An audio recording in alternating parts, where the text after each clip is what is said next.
இன்றே டவுன்லோட் செய்து உங்கள் ஃபேவரட் ஷோக்களை என்ஜாய் பண்ணுங்க.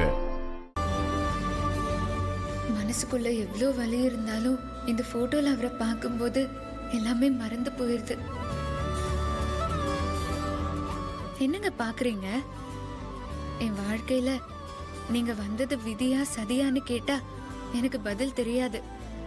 என் வீட்டு ஆளுங்க பண்ண சதியில விதி உங்களை என்கிட்ட கொண்டு வந்து சேர்த்திருக்கு. ஆனா இந்த நிமிஷம் என் சந்தோஷம் நீங்க தான், நீங்க மட்டும்தான். உங்க கையால நீங்க என் கழுத்துல தாலி கட்டின அந்த நிமிஷம் எனக்குள்ள பொக்கிஷமா பத்திரமா இருக்கு. அத நினைச்சுக்கிட்டே இந்த போட்டோ வழியா உங்களை பார்த்துக்கிட்டே அந்த சந்தோஷத்திலேயே என் காலத்தை நான் ஓட்டிடுவேங்க.